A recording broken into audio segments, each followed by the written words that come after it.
Hi, Algebra 1 students. This is Mr. Schussler.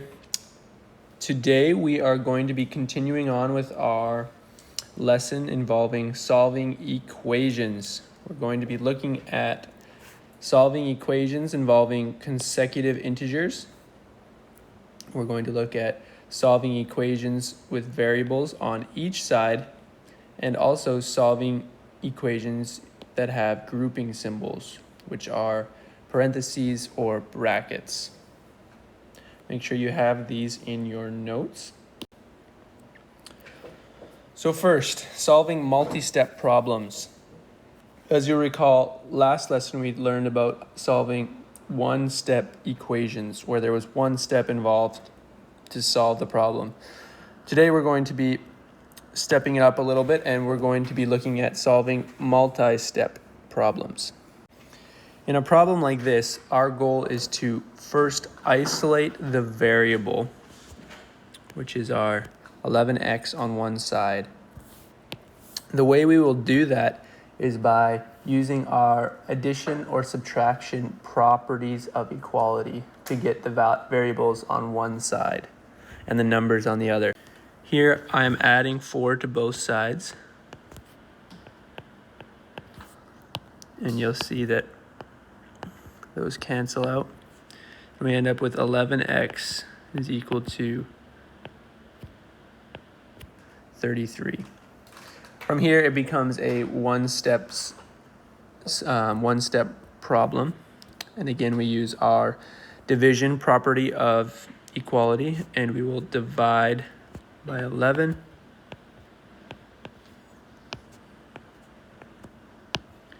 We see that x is equal to 3. And again, if we want to check our solution, we're going to input it back into the equation. So we get 11 times 3 minus 4 equals 29.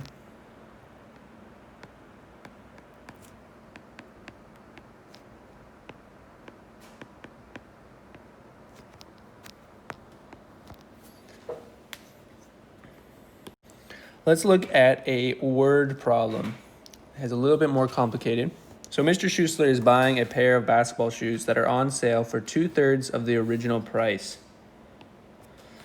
After he uses a $250 gift certificate, the total cost before taxes is $650. What was the original price of the pair of shoes? Write an equation for the problem and then solve. So let's think about this. We see here that it is 2/3 the original price. So we can label that as 2/3 P. P original price. We see that he used a $250 gift certificate. So we're going to have to subtract $250. And then we see that the total cost was $650. So 2/3 of the original price, subtract the $250 for the gift certificate equals our total cost of $650. Now that we have written our equation, let us solve. So again, we're going to need our addition property of equality. I'm going to use the vertical method again. 250, 250, and we see that is 2/3 P is equal to 900. And now we are going to use our multiplication property of equality. Multiply by 3/2.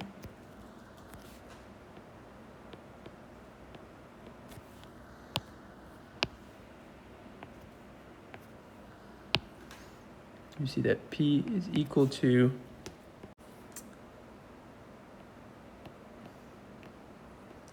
$1,350 Hong Kong. Now again, let's check our answer.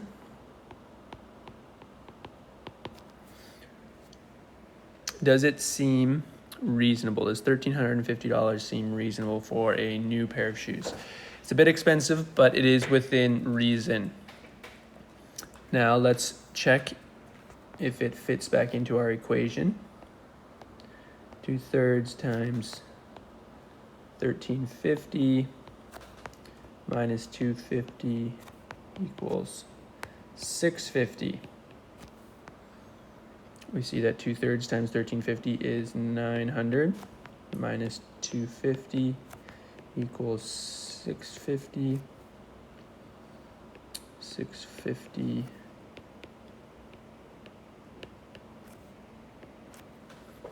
So it is correct. Next, we're going to be learning about consecutive integers.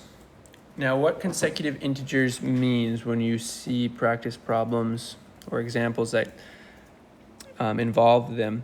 Consecutive integers can come in three ways. It could come as consecutive integers, which means we are counting just as up by ones. So n would be 1, and then n plus 1 is 2, n plus 2 is 3. So that's kind of the symbolic way, or the example is -2, -1, 0, 1, 2. So we're going up by 1. Consecutive even integers, we're just going up by 2. So for example, we could start with 0, 2, 4. And then consecutive odd integers, we just have to start with the odd 1, 3, 5. So let's look at a practice problem involving consecutive. So let's look at this problem. Find 4 consecutive odd integers with a sum of 112.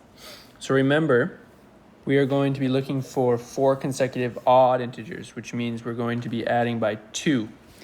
So we're going to get n plus 2 plus n plus 4 plus n plus 6. So that's 4 integers equals 112. We have our 1. Those are our 4 consecutive odd integers. Now we can simplify. So we see here, how many n's do we have? We have 4 n's. 1, 2, 3, 4. 4n plus 2, 4, and 6.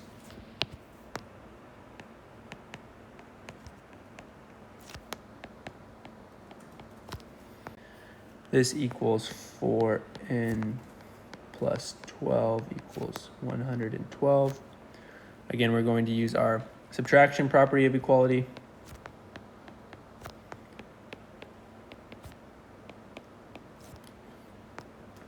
And then our division property of equality.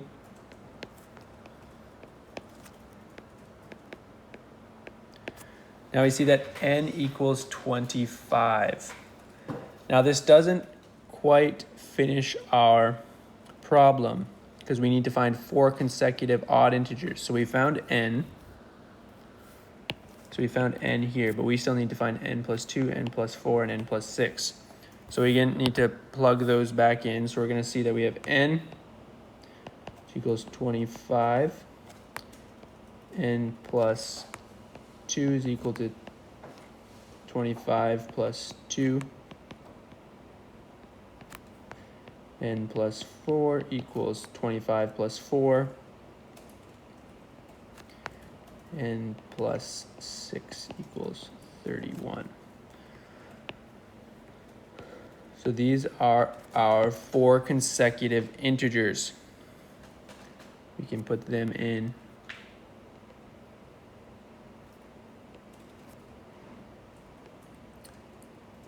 a set like this.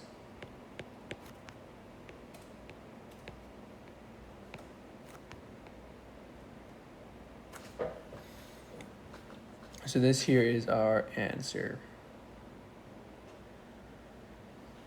And again, we can check our answer by taking it and plugging it back into our original equation. Back up here. I'm going to bring this down. So we have n. Again, we know n is equal to 25. So we have 25 plus 25 plus 2 plus 25 plus 6 equals 112.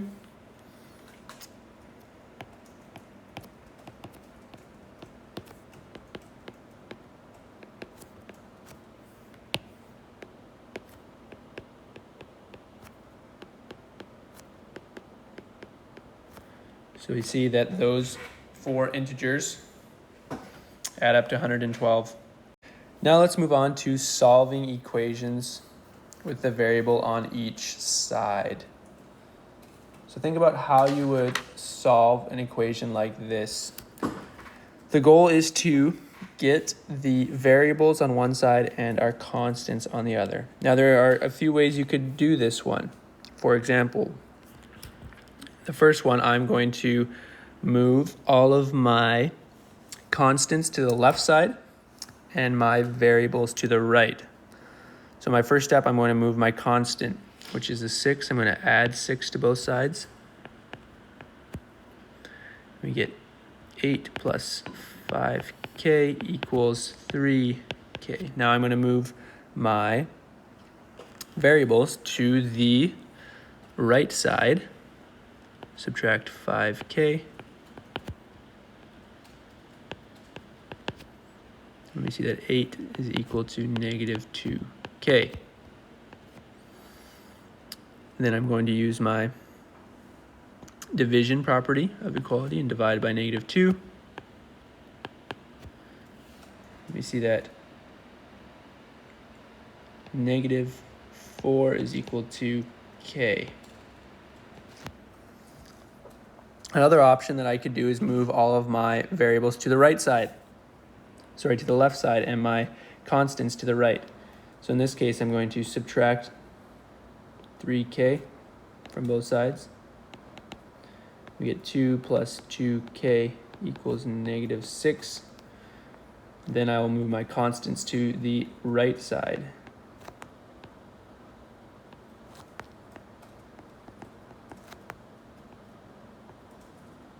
And I'm going to divide by 2. We see that we come up with the same answer. Both methods work, but often it is less confusing if you identify the side that has the greater number of variables, so this side in this case, and use that as the side that you're going to isolate your variable on, because then you will have a positive variable and you won't have to divide by a negative or multiply by a negative. This just eliminates one step that may be confusing and you may make a small math mistake. As you see, both ways get you to the same answer, so both ways are correct. Again, we will check our work by plugging it back into our equation. So we see that 2 plus 5 times negative 4 equals 3 times negative 4 minus 6. 5 times 4 is 20. 3 times negative 4 is 12. Negative 12 minus 6. See that negative 18 equals negative 18. So it is correct.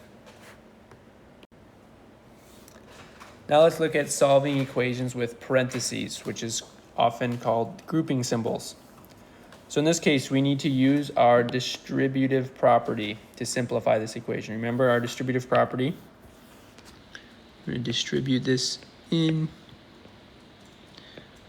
to both elements of the grouping, and we come up with 8s minus 10 is equal to 3 times 6 is 18 minus 3 times 2,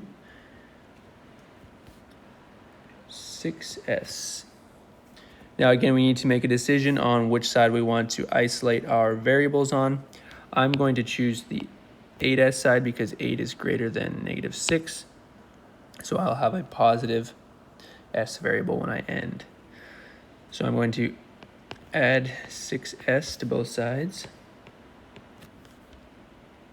14s minus 10 is equal to 18.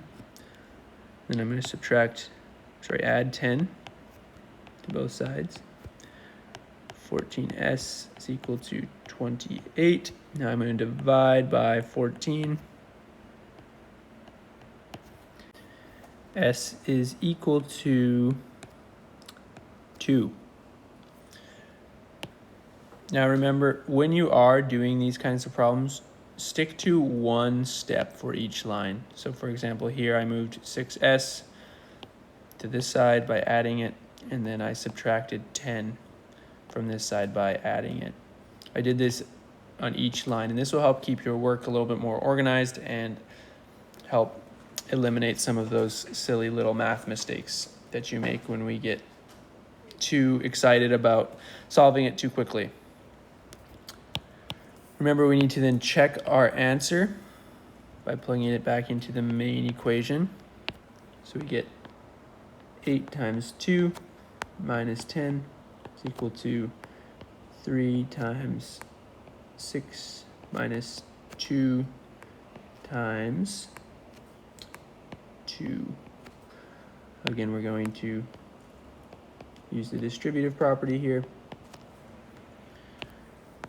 8 times 2 is 16 minus 10 is equal to 3 times 6 is 18 minus 3 times 2 times 2. 16 minus 10 is 6. 18 minus 3 times 2 is 6 times 2 is 12. 6 is equal to 6.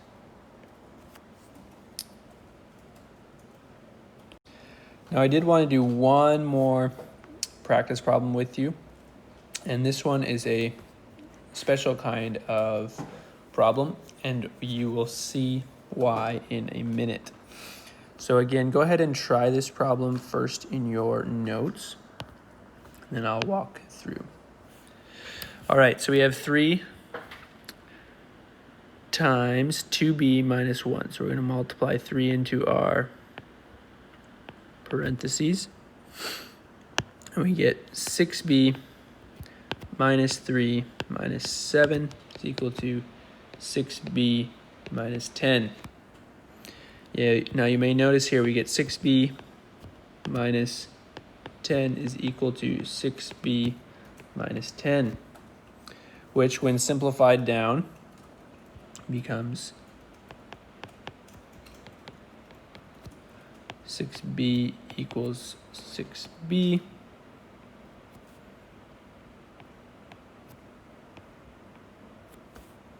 Sorry, this should be a b.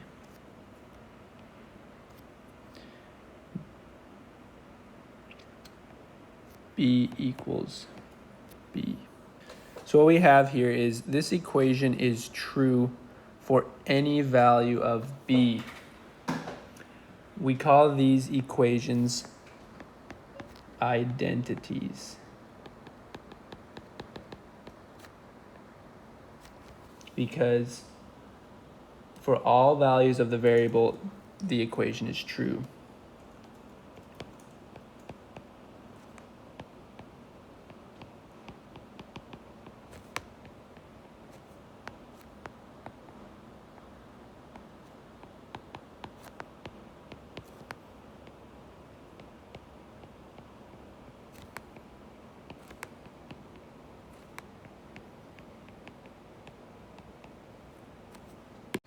There are other equations that have no solution. So watch out for those in your practice problems, and make sure that if you come across one that you label it as no solution. So in summary, here are the steps for solving equations. Our first order is to simplify the expression on each side. So if needed, use the distributive property. Once both sides of the equation have been simplified, we can use our addition or subtraction properties to get the variables all on one side and the numbers on the other. Then we use multiplication and division property of equality to isolate the variable completely. So those are the 3 steps. It may be handy to have those in your notes for easy reference. One last thing.